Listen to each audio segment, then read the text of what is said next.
Alright, joined now by Tommy Barrett, treaty manager. Tommy, into the last 16 of the Cup. Not the way you would have wanted, but regardless, you wake up tomorrow in the last 16.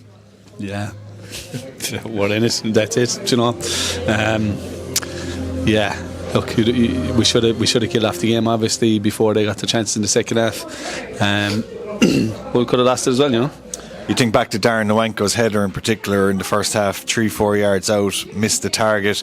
But in the end, Mick Malloy's chance in the 93rd minute, they were through 1-on-1 and they had a couple of chances like that. You could as easily be out of the Cup. Yeah, Darren should have scored, just sitter. And keeper pulled off a good save, in fairness. And Yo-Yo keeper pulled off a good save. So it could have been 3-0 at half time.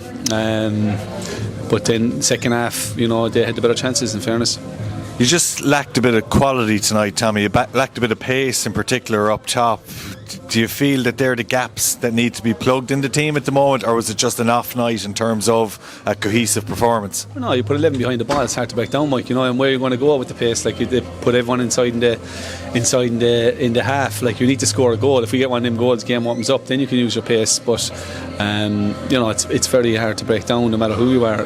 Putting 11 people behind the ball, it's difficult to break down, and then when you don't break quick enough on the counter, they weren't committing too many forward, so it's difficult, you know. It's not easy. You see other results there tonight, like, you know, Waterford struggled against Cockhill, and if you have a good game plan, you put 11 behind the ball, it's difficult to break down. I don't think pace does it. I think a lack of finishing those chances, if you get one, I think the game opens up. It could be 2 or 3, you know.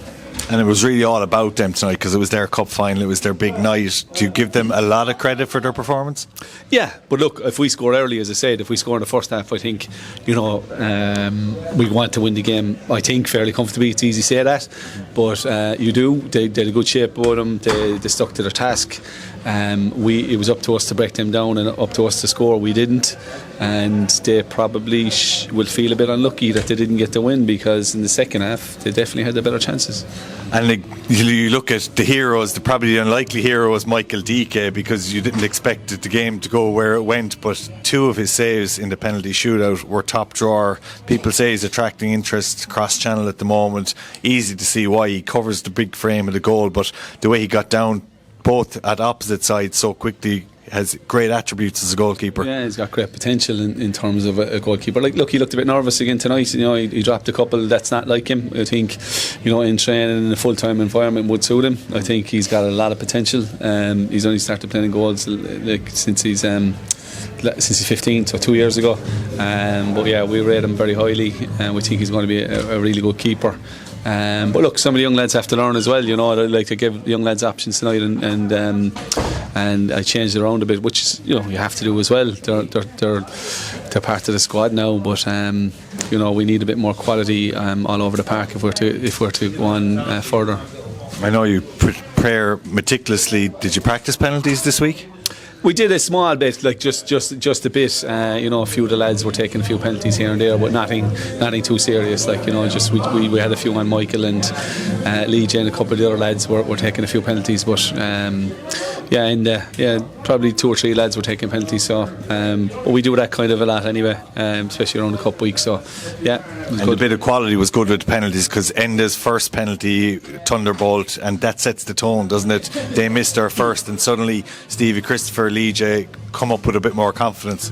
Yeah, in fairness to Dave Rooney, like, you know, he was saying, like, you know, to get your first 3 penalty takers, your best ones, and, you know, that was Enda, Lee J and Stevie, so we think they're the best on the penalties, so we put them first, and then, you know, Oisin tucked his away nicely as well, so, and Lee was the next one up, Lee Davis, so I'd say he was happy enough he didn't have to take one.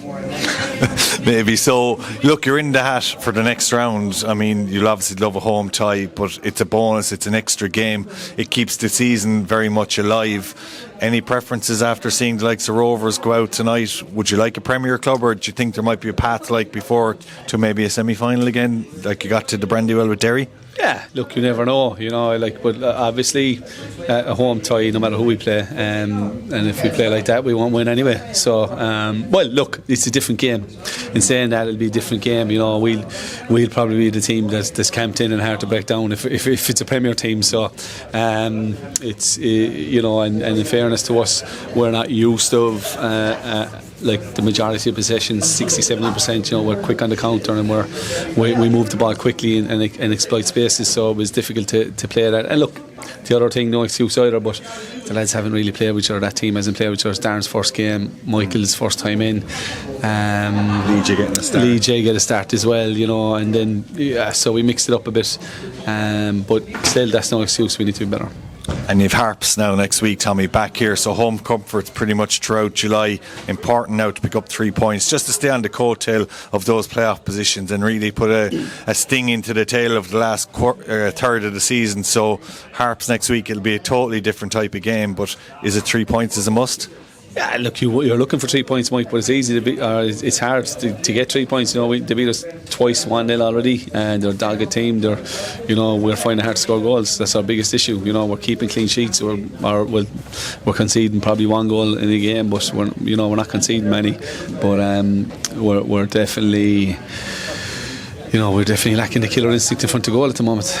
Lee J, Stephen Healy, Tripp all played their part tonight. Are we likely to see any more new faces in before the end of the window? No, it's unlikely. No, it's we'll have a couple of lads that you know about, and I think it's fair enough to mention those. Like it's Jack Kavanagh and Chrissy Horgan are coming in. I was trying to get a striker. You know, I was in discussions trying to get Leo Gax in, but that didn't work out. He went at loan, so I think that's what we have now for the rest of the year, unless something pops up late, you know.